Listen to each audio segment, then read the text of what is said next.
Hola, bienvenidos y bienvenidas a esta clase que corresponde a un nuevo módulo y este módulo es el de gases.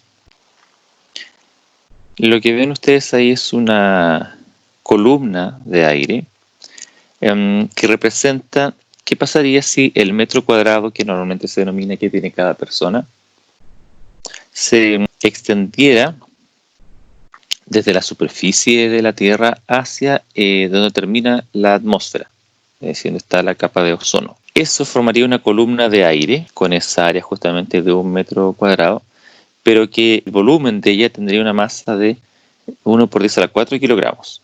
Esa masa de aire que hay dentro de esta columna actúa sobre ella una fuerza gravitacional y entonces empuja las moléculas hacia abajo. Si uno pusiera a una persona aquí, bueno, claramente esa persona no podría soportar esa presión. Por lo mismo entonces se dice que uno tendría este peso, digamos, cada vez que sale a la calle, si es que el aire no se moviera. Si el aire estuviese estático, entonces podría aplastarnos en esta columna que estoy mostrando aquí. De modo que si bien el aire es algo que probablemente no se siente más que una brisa, si juntáramos en esta columna el aire que se mueve a nuestro alrededor, tendríamos una masa de 1 por 10 a la 4 kilogramos. Entonces vamos a caracterizar el estado gaseoso. Lo primero que debo decir es que los gases se comprimen y se dilatan. Eso quiere decir entonces que es posible que un gas pueda disminuirse su volumen, como también aumentarle su volumen. Para ello entonces el gas tiene que estar dentro de un recipiente, y eso implica entonces que los gases ocupan el recipiente que los contiene. Así que yo, si tengo un gas, probablemente está siempre dentro de un recipiente. Y eso implica que al recipiente yo podría comprimirlo o dilatarlo y el gas se expandiría o se comprimiría. Además, los gases son volátiles. Es decir, que si yo abro el recipiente, el gas va a escapar de él. Empieza a volar, por decirlo de alguna otra forma más coloquial, y por eso son volátiles. Ahora, sus propiedades químicas dependen de su estructura. Esto no solamente para los gases, la verdad, también para los sólidos y líquidos. Dependiendo de cuál es su estructura química, entonces vamos a ver si es que un gas es más reactivo o menos reactivo que otro. Y esto sí es lo más importante que vamos a ver ahora, es que los gases, sus propiedades físicas dependen de la presión, una variable, y la temperatura, otra variable. Ahora bien, para caracterizar los gases tienen que estudiar sus leyes, es decir, es posible predecir el comportamiento de un gas a través de leyes. Lo primero que hay que decir es que el volumen de cualquier sustancia es función de la temperatura, la presión y el número de moles, que se caracteriza así. Matemáticamente se escribe de esta forma. V es igual a F, paréntesis T, P, N. Esto, que el volumen sea función o que dependa justamente de estas tres variables, caracteriza a las leyes de los gases como ecuaciones de estado. Esto quiere decir que cuando uno estudia cómo se comporta un gas, cambiándole la temperatura, la presión o el número de moles, lo que interesa siempre es el estado inicial. Por ejemplo, si tengo un volumen 1 a una temperatura 1 y yo cambio la temperatura a una temperatura 2, puede tener un volumen 2. Entonces puede tener un estado inicial, que sería el volumen 1 con la temperatura 1, y un estado final, que sería la temperatura 2 con el volumen 2. Entonces, a mí lo que me interesa saber del gas es cómo estaba en el estado inicial y cómo va a estar en el estado final. Cómo llegó desde ese volumen 1 al volumen 2. Entonces, eso implica que es una ecuación de estado. Solamente interesa el estado inicial y el estado final. ¿Qué es la temperatura? Que es la primera variable de la que depende el volumen. La temperatura es una medida de la agitación o energía cinética molecular. Esto quiere decir entonces que la temperatura es la medida. Y uno lo que hace cuando experimenta con un gas es que le aumenta el calor o le disminuye el calor, y eso implica que sube la temperatura o baja la temperatura, pero normalmente uno no aumenta la temperatura de los gases. O sea, la temperatura es la consecuencia de que hay una agitación térmica mayor en los gases. Por lo tanto, eso implica mayor energía cinética. Así que la energía cinética también es dependiente de la temperatura. Es decir, un aumento de la temperatura se debe a que hay más agitación térmica, que es lo que está acá abajo. Esa agitación, térmica o molecular de las moléculas, valga la redundancia, es por el aumento de la temperatura. Y si las moléculas se mueven más lento, entonces quiere decir que la temperatura disminuye. Así que nuevamente la consecuencia es la temperatura, pero el fenómeno es la agitación molecular. Ahora, ¿qué pasa respecto a la presión? El dibujo que está aquí está mostrando de que tenemos un gas que está señalado con esferas verdes que se mueve sus moléculas de forma aleatoria, caóticamente para cualquier lugar. Y acá hay una superficie, que es la superficie una parte, digamos, de la superficie del contenedor, y una de las moléculas choca, colisiona con la superficie y se produce una fuerza, que es lo que está mostrando este tipo de onda como simbología que es como la señal wifi. Esto justamente está mostrando de que cuando una molécula colisiona contra el recipiente y se produce una fuerza, está señalando lo que es la presión. Entonces la presión se define como la fuerza por unidad de área. Es decir, cuánta fuerza es capaz de esta molécula producir en el área donde chocó, que va a ser un área muy pequeñita. Pero si sumo justamente todas las colisiones, se sumarán las fuerzas y entonces por donde chocaron se sumarán las áreas. Así que aquí tendré que la fuerza partido por una de área es la fuerza que emiten todas las moléculas cuando chocan en la superficie en donde chocan. Así que así está definida la presión, que es lo que acabo de decir. Ahora, la presión se mide en pascales y se abrevia un PA. Y un PA es igual a 1 newton partido por metro cuadrado. Ven, ahí está la fuerza en el área. Y un newton es igual a 1 kilogramo por metro partido por segundo al cuadrado. También se puede medir en bar la presión, y un bar son 1 por 10 a la 5 pascal, que equivalen también a 100 kilopascal. Ahora, se suele usar hoy en día, y siempre la verdad, otra unidad que es la atmósfera. Y una atmósfera, la vamos a conocer ahora, es casi un bar, ¿ya? Que es la más común. Ahora bien, quiero mostrar lo siguiente para poder explicar un experimento que van a ver ahora.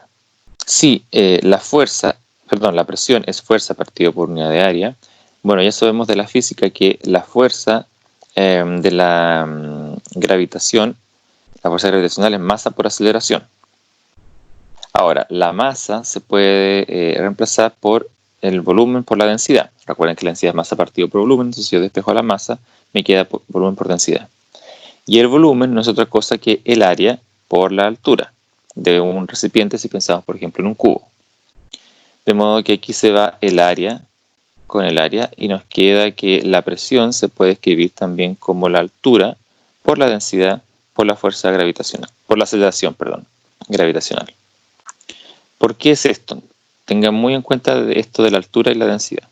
Para medir la presión se usan unos instrumentos como el barómetro y como el manómetro. Este caballero que está aquí, que es Torricelli, realizó un experimento para medir la presión atmosférica. Entonces, ¿qué fue lo que hizo él?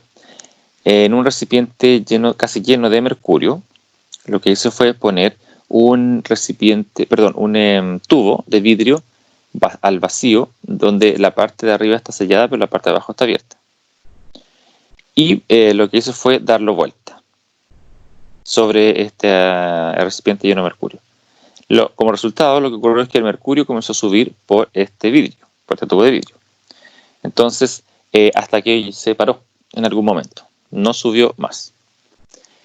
¿Qué pasó entonces? Que Torricelli se dio cuenta que la altura de aquí hasta aquí, al medirla, eran 760 milímetros.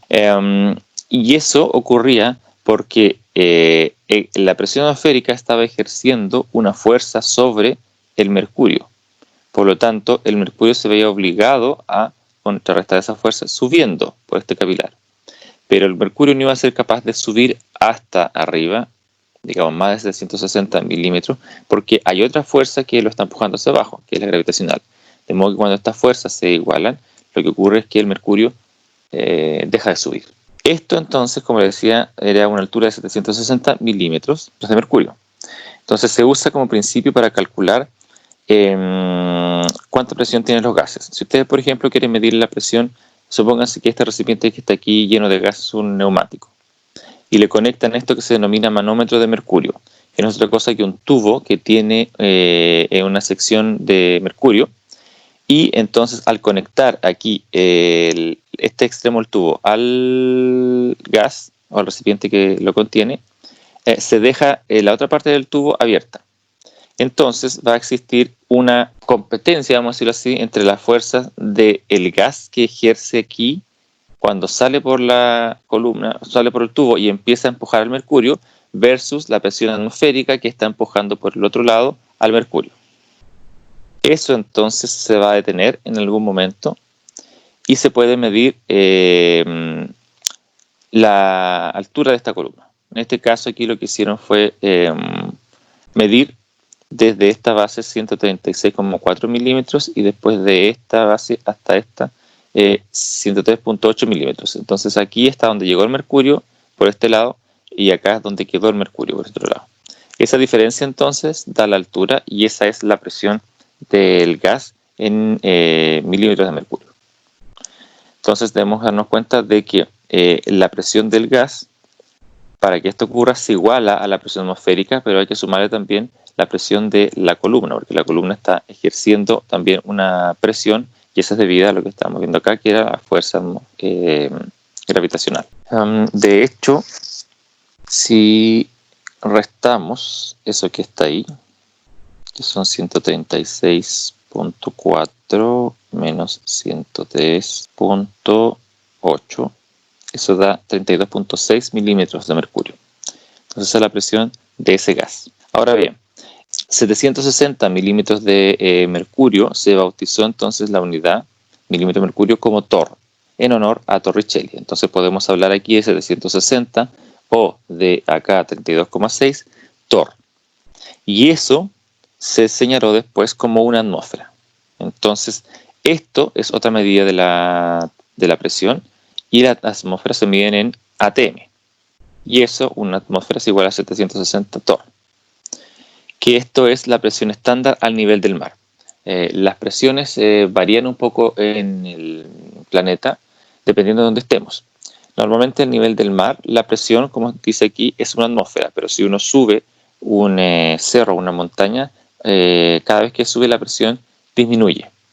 Esto es lo que ocurre entonces, por ejemplo, en el norte de Chile cuando tenemos la montaña, la cordillera, que son montañas muy, muy altas, y uno sube, por ejemplo, a 4.000 metros, yo lo hice, se habla de que la gente se apuna. Y eso es porque la presión allá arriba es menor. Entonces, como hay menor presión, ustedes deben darse cuenta de que los cuerpos se dilatan. Y eso es lo que le pasa a nuestro cuerpo, sobre todo en la cabeza. Hay una dilatación, como hay menos presión. Luego, entonces por eso uno se siente mareado. Pero luego que esa presión vuelve a aumentar, es decir, volvemos a bajar hasta el nivel del mar, uno se recupera de la apuna. Lo que voy a hacer ahora es explicar cuál es la relación que existe entre las variables mediante lo que se denominan las leyes de los gases. Entonces, la primera ley que voy a explicar es la ley de Boyle, que está aquí, y este es el señor Boyle, con este dibujo.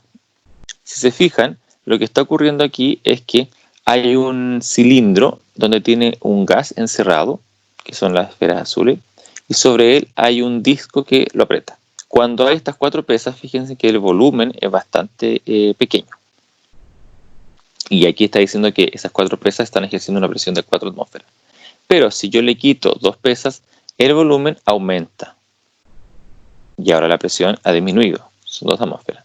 Y si disminuyo la presión más, es decir, le quito el otro peso, el volumen vuelve a aumentar. Entonces se ve que hay una relación inversamente proporcional entre la presión, que está aquí, y el volumen, que está acá.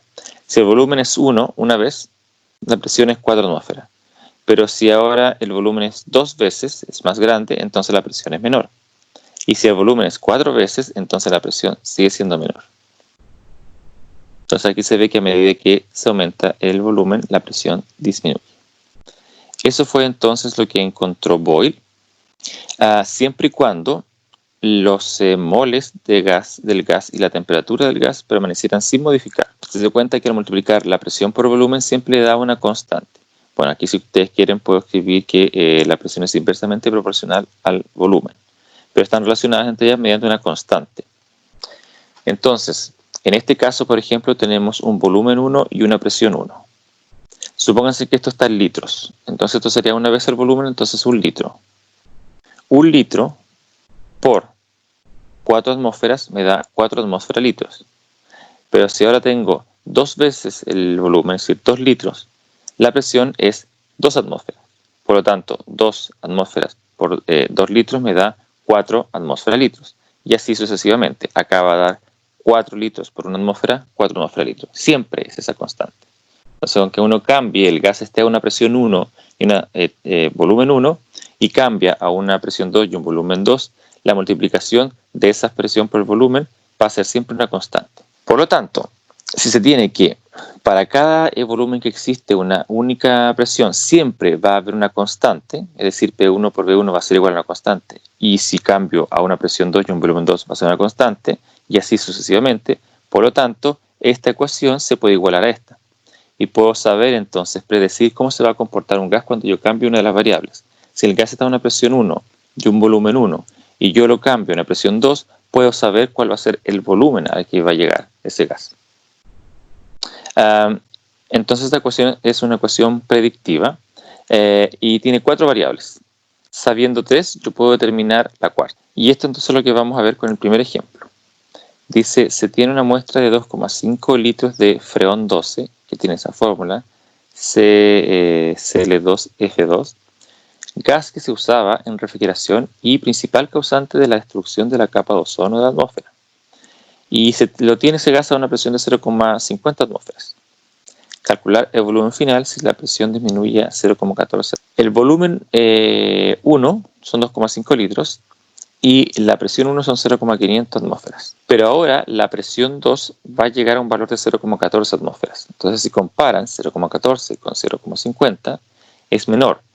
Y si se recuerdan de lo que vimos recién de la ley de Boyle, al disminuir la presión debería aumentar el volumen. Entonces el volumen final debe ser mayor a 2,5 litros, porque estamos disminuyendo la presión. Normalmente para este tipo de ejercicios uno tiene que ordenar los datos. ¿Cuál es el volumen 1? El volumen 1, el volumen inicial, es 2,5 litros. Y la presión inicial es 0,50 atmósferas. ¿Cuál es el volumen 2? Eso que me están preguntando.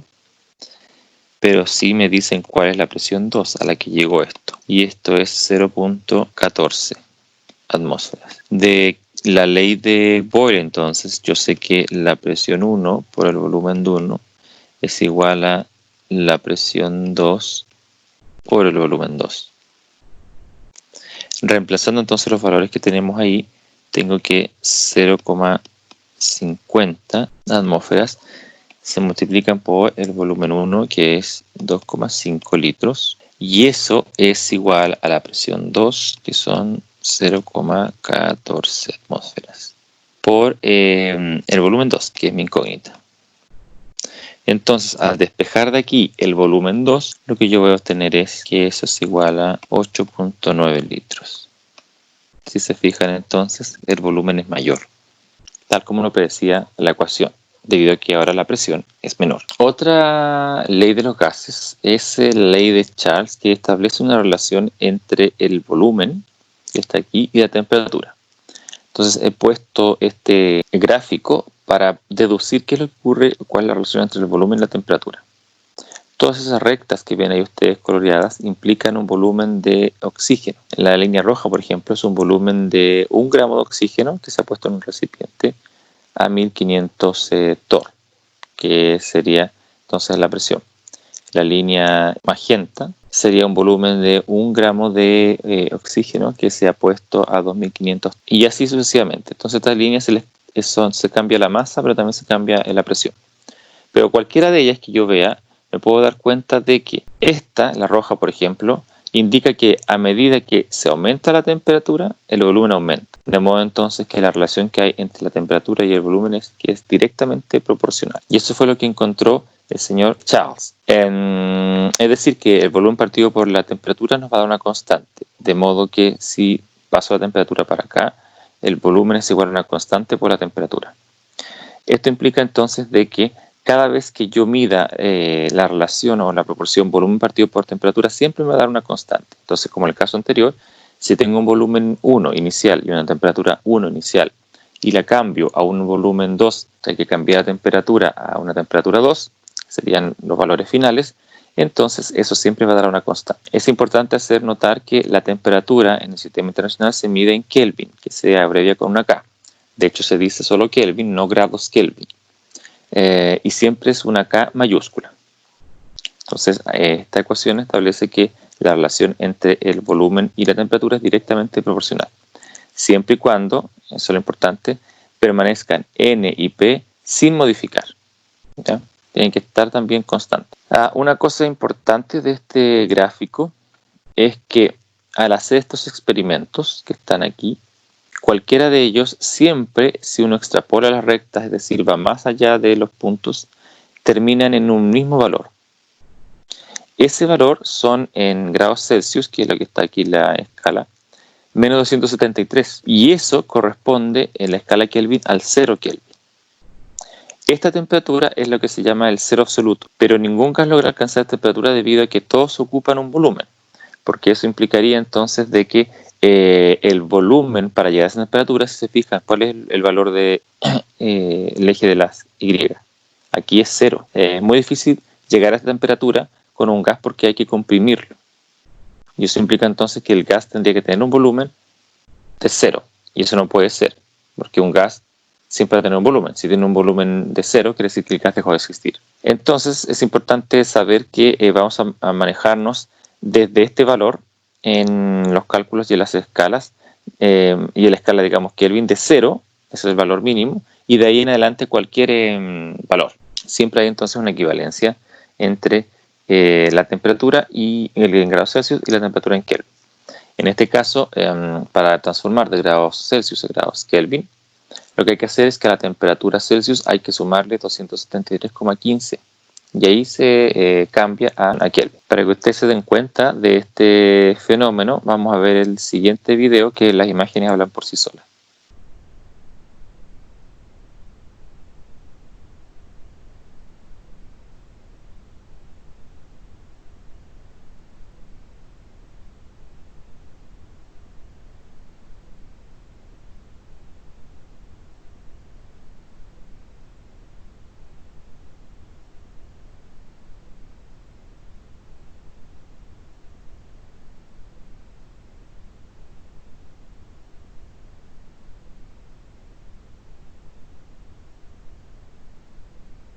Entonces lo que ustedes han visto ahí es que si se pone un globo, bueno, varios globos, dentro de nitrógeno líquido que tiene una temperatura muy baja, el volumen se comprime porque la temperatura disminuye y pueden entonces poner muchos más globos dentro de ese recipiente. Pero si uno saca el globo del recipiente con nitrógeno líquido y lo vuelve a poner al aire, digamos, entonces adquiere la temperatura que está afuera, que es mayor a la temperatura del recipiente. De modo que al aumentar la temperatura, el volumen del globo vuelve a aumentar. Ahí lo que está pasando justamente es que la agitación, como vimos anteriormente, térmica, hace que las moléculas se vuelvan a mover más rápido. Y por lo tanto chocan más veces con la pared del globo y por eso lo expanden. Pero cuando está dentro del recipiente con nitrógeno líquido, ocurre el efecto contrario. Las moléculas chocan menos con las paredes del recipiente, por lo tanto, este se contrae, disminuye su volumen. Entonces ahí tenemos una relación entre la temperatura, la presión y el volumen. Entonces, de igual modo se tiene de que si siempre el volumen 1 partido por la temperatura 1, o el volumen 2 partido por la temperatura 2, o el volumen 3 partido por la temperatura 3, etc., volumen X partido por la temperatura X da la misma constante, entonces uno puede igualar el estado inicial y el estado final. Aquí se ve entonces que estas son ecuaciones de estado.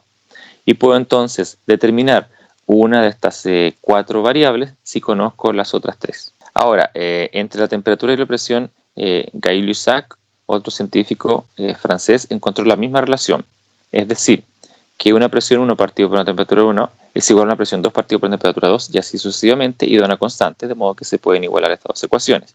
Y también entonces, variando P y T, se puede conocer cualquiera de estas variables y se conocen las otras 3. Siempre y cuando entonces, en este caso, el número de moles y el volumen permanezca constante. Vamos entonces a ver esto con el ejemplo 2. Dice, calcular la variación de temperatura necesaria para que el volumen de una masa de gas a 25 grados Celsius crezca un décimo de su volumen. Entonces aquí nos están preguntando calcular la variación de temperatura, si la temperatura es la que va a variar, si se cambia el volumen de una masa de gas a 25 grados Celsius. Pero lo que quieren es que el volumen crezca a un décimo del volumen inicial. Y la temperatura inicial es 25 grados Celsius. Entonces lo que piden es la variación de temperatura. La variación de temperatura se escribe un delta T. Y eso implica entonces que es la temperatura final menos la temperatura inicial. Así es como se define. Y eso es lo que me están preguntando. ¿Cuál es esa variación? Entonces, cuando ustedes vean un delta de algo, de cualquier unidad, es la resta entre el estado final menos el estado inicial. Bueno, ¿cuál es el volumen 1? Esto no me lo dice, pero no importa. Es deducible. Uno le podría dar al volumen 1 una medida cualquiera, que el volumen 2 es dependiente del volumen 1, como nos están diciendo ahí, que lo que quieren es que el volumen 2 crezca un décimo del volumen 1. Entonces el volumen 1, si es 1 litro, el volumen 2 va a crecer un décimo. O sea, entonces hay que calcular un décimo de ese 1 litro y sumárselo, y entonces 1 litro más ese un décimo va a dar el volumen final, que sería el volumen 2. Por lo tanto, el volumen 2 es dependiente del volumen 1.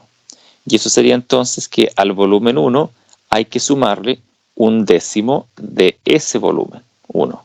Entonces, cualquier valor que adopte aquí el volumen 1, se le suma un décimo de su mismo volumen. Y ese es el volumen 2. Entonces, yo lo voy a dejar así, expresado sin ninguna unidad. Entonces, considerando que el volumen 1 tiene alguna unidad, alguna expresión, alguna medida. Y esa medida entonces hay que sumarle un décimo de su misma medida. Recordando entonces que la ley de Charles establece que un volumen 1 dividido por una temperatura 1 es igual a un volumen 2 partido por una temperatura 2, puedo entonces reemplazar aquí los valores. Aquí lo que tenemos es la temperatura 1. Y esa temperatura 1 es de 25 grados Celsius.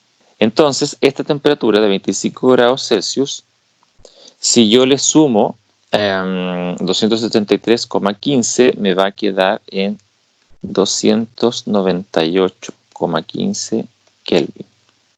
Y ahí la he transformado a Kelvin. Entonces, acá el volumen tiene que estar en litros para poder realizar este ejercicio. Y la temperatura tiene que estar en Kelvin. ¿Ya? La presión que quede en la atmósfera está bien. Eso sigue siendo así. Reemplazando lo que acabo de decir en esta ecuación, tendría que el volumen 1 va a estar dividido por la temperatura 1, que son 298,15 Kelvin. Y eso va a ser igual a el volumen 2. Ya sabemos que el volumen 2 es el volumen 1 más un décimo de su propio volumen. Así que esto va a ser así. ¿Cómo lo había puesto? Un décimo. Bueno, lo voy a dividir por 10, que sería lo mismo. Y esto está dividido por la temperatura 2, que es lo que me están preguntando. Si entonces multiplico cruzado, me va a quedar que, es decir, si paso este que está dividiendo para acá multiplicando y este que está dividiendo aquí pasa para allá multiplicando, entonces me va a quedar lo siguiente. La temperatura 2 va a multiplicar al volumen 1 y esto es igual a, un paréntesis aquí, volumen 1 más el volumen 1 dividido por 10 y eso multiplicado por 298,15. Entonces, haciendo esto por pasos, voy a dejar que la temperatura 2 se vaya, se quede sola, perdón, y el volumen 1 se vaya hacia el otro lado, que está multiplicando para ser dividiendo. Pero voy a resolver el mínimo común que hay aquí. Esto, volumen 1 más el volumen 1 partido por 10, me queda 11 veces arriba el volumen 1 dividido por 10. y esto va a ser 298.15 Kelvin. Y acuérdense que para acá este pasa, que era el volumen 1, que estaba al otro lado, pasa dividiendo. Al hacer eso, entonces, si se fijan, el volumen 1 se va a ir con este volumen 1 y no nos va a quedar esto, y es cosa de multiplicar entonces 11 por 298.15 y dividirlo por 10. De modo que la temperatura 2 me da igual a 327.97 Kelvin. Esa es la temperatura 2. Pero lo que nos preguntaban era que calculáramos la variación de temperaturas, es decir, el delta T, que es lo que está aquí. Entonces lo que tengo que hacer ahora es, sabiendo la temperatura final, que es esta, y conociendo la temperatura inicial, que es esta, restarlas.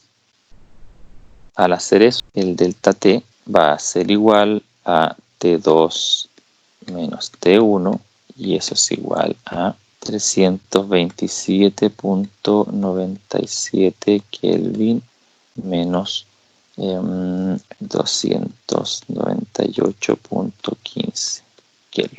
Esto es igual a 29.82 Kelvin. Y eso es entonces la variación de temperatura. Entonces ya hemos establecido que si se fija, la temperatura es mayor porque el volumen ha aumentado. Entonces el volumen inicial era una unidad, pero ahora le hemos aumentado a ese volumen inicial un décimo de esa unidad. Y por lo tanto pasa de 298 a 327 Kelvin.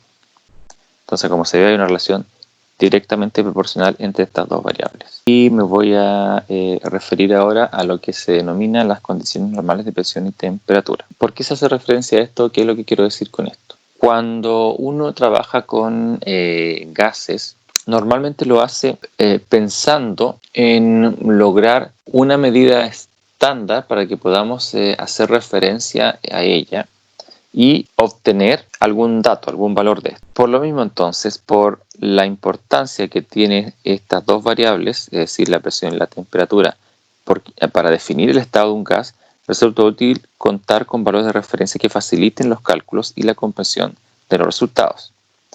Entonces, cuando la temperatura se establece para cualquier gas a 273,15 Kelvin, que sería el cero absoluto, se define eso como la temperatura normal. Y si la presión se establece a una atmósfera que correspondería a 760 milímetros de mercurio o 760 torr, que están justamente a 0 grados Celsius, a eso se le conoce como presión normal. Cuando un gas está a una atmósfera y 0 grados Celsius, eso se llaman condiciones normales de presión y temperatura, que es lo que he puesto aquí. Ese es, digamos, un paréntesis para, la verdad, continuar ahora con otro experimento que está aquí. Este experimento fue hecho por Amadeo Avogadro, que es el personaje que está ahí. Se dio cuenta de que si mezclaba, por ejemplo, dos volúmenes de hidrógeno, ahí está, con un volumen de oxígeno, siempre le daba dos volúmenes de agua. ¿Qué quiero decir con eso? Si, por ejemplo, un recipiente introducía 2 litros de hidrógeno y 1 litro de oxígeno y los hacía reaccionar, siempre le daba 2 litros de vapor de agua. Eso siempre era así. Claro, entonces si uno, esto es lo que él observaba, va a la explicación del fenómeno submicroscópico, ¿por qué siempre da lo mismo? Claro, porque las moléculas de hidrógeno se combinan 2 de ellas con una de oxígeno para dar 2 moléculas de agua. Entonces lo que Amadeo Avogadro estaba viendo de forma experimental con sus ojos tenía una explicación submicroscópica, que era que justamente las moléculas reaccionan en esa proporción. Y claro, esto se puede establecer, como ya vimos en estequiometría, en una ecuación. Es decir, 2H2 gaseoso más 1 oxígeno gaseoso da 2 moléculas de agua gaseosa. Entonces Amadeo Avogadro lo que veía era esto, y él lo explicó en volumen. ¿Qué se encuentra entonces, de acuerdo a lo que uno puede ver? ¿Cuál es la relación que hay entre los volúmenes y el número de moles? Se ve claramente que si se aumenta el número de moles, aumenta el volumen. hay una relación también directamente proporcional entre esas dos variables.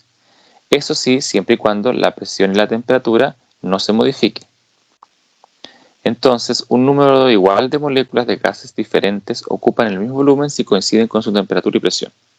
Eso fue lo que encontró este científico.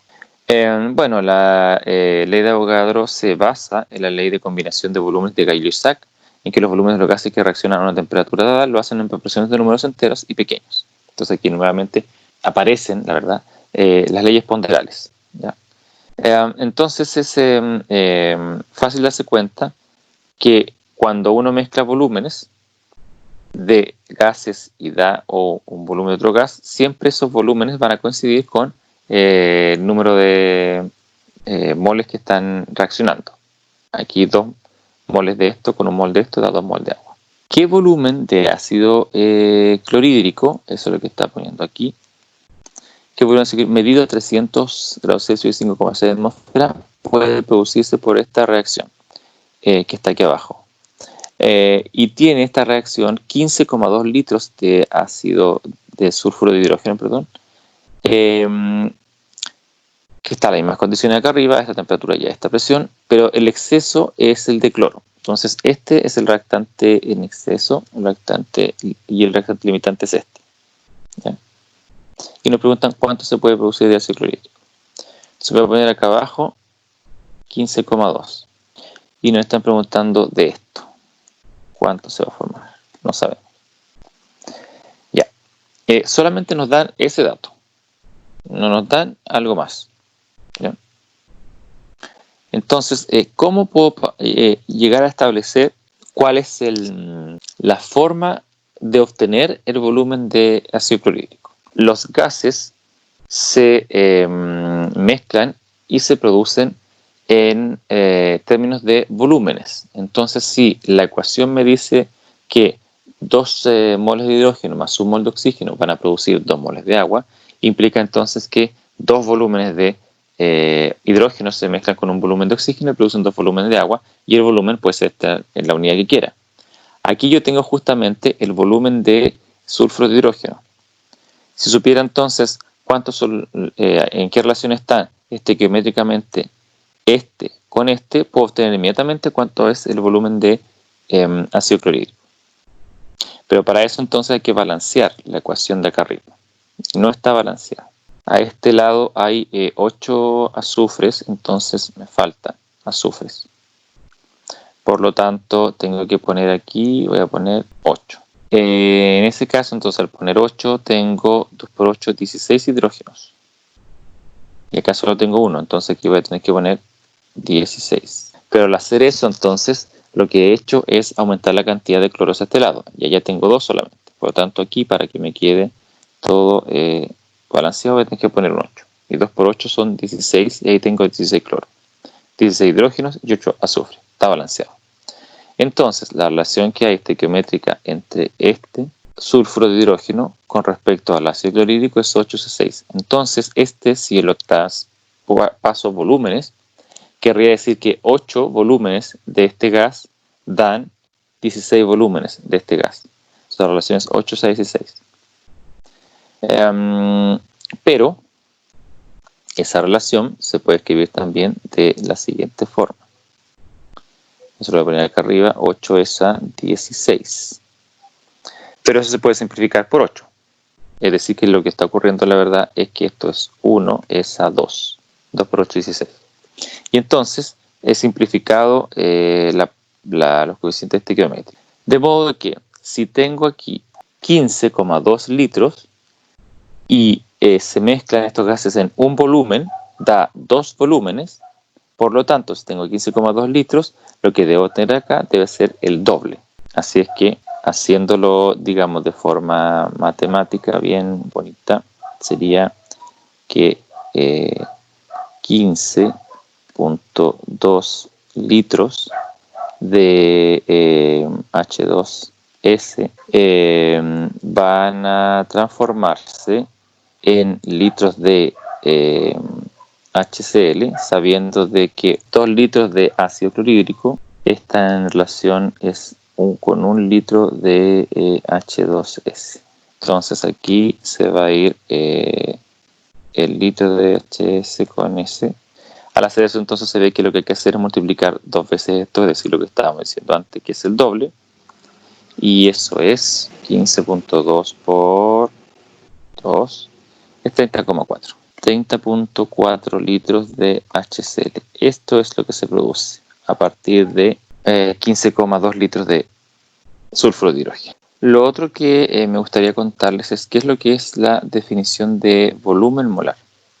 Y esto es muy importante porque aquí se establece una relación que nos va a servir también para hacer cálculos y recordar justamente de transformación de masa, moles, de mole, partículas, cuando estábamos, yo les mostraba el esquema ese que está en diagonal. El volumen que ocupa un mol de cualquier gas en condiciones normales de presión y temperatura se define como el volumen molar y se abrevia P sub M, CNPT.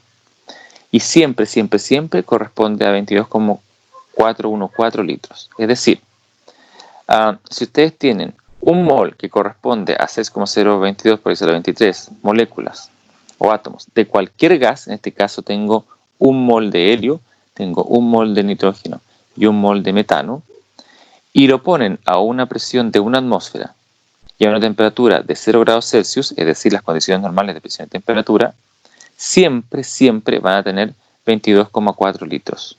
Entonces, aunque las masas sean distintas, pero claro, con estas masas lo que tenemos es el mismo número de moles. Entonces hay una relación y se dice entonces que el volumen molar en condiciones normales de presión y temperatura es 22,414 litros en un mol. O si ustedes quieren, 22,414 litros es igual a un mol. Ahí hay un mol, es una equivalencia. Y eso es importante entonces porque ahora podemos saber cuántos litros vamos a tener si tenemos más de un mol. Esto solamente se puede hacer siempre y cuando ese gas esté en condiciones normales de presión y temperatura. Es decir, si está a otra presión que no sea una atmósfera y a otra temperatura que no sea 0 grados Celsius, entonces no vale este volumen molar. Por lo mismo, aquí nos preguntan, nos dicen que calculemos la cantidad de moléculas de N2 contenidas en 25 mililitros de este gas en condiciones normales. Entonces, lo que yo les decía anteriormente era que lo que tenemos que darnos cuenta y recordar es que un mol son 22.4 litros, así lo vamos a abreviar. Que se puede escribir también como una proporción o una razón, ¿no? Es decir, 22,4 litros es equivalente a un mol. O si ustedes prefieren, un mol es equivalente a 22,4 litros, cualquiera de las dos. Ya, ¿cuántas moléculas entonces hay en 25 mililitros? Es un volumen mucho más pequeño. Lo que hay que hacer entonces es transformar primero los 25 mililitros a litros para que coincida justamente con la conversión de que 22,4 litros es un mol. Y nosotros sabemos que un litro tiene 1000 mililitros. Entonces aquí se nos van a ir los mililitros con los mililitros. Y ahora esto justamente, que está en litros, voy a ver cuántos moles son. Porque tengo esta relación, 22,4 litros es un mol. O un mol son 22,4 litros. Entonces voy a tomar eso. Yo sé que un mol, lo voy a multiplicar por esto, son 22,4 litros. Entonces, ¿qué es lo que hago aquí? Se van los litros y estoy transformándolo ahora y me queda en mol. Eso es lo que ando buscando para, finalmente, decir cuántas moléculas de este gas hay. ¿Y cuál es la relación entonces para transformarlo en moléculas? Bueno, eso ya lo conocíamos de antes. Sabemos de que 6.022 por 10 elevado a 23 moléculas de N2, eso sigue siendo siempre un mol. Y aquí lo que ocurre entonces es que se va este mol con ese mol y obtenemos que eso es igual a 6.7 por 10 a la 20 moléculas de N2. Evidentemente que no alcanza a ser un mol, sino que mucho menos de un mol. 6,7 por 10 a la 20 moléculas. Eso es lo que hay entonces en condiciones normales de presión y temperatura de un gas nitrógeno en 25 mililitros. Y eso es, digamos, lo que quería contarles hasta esta clase.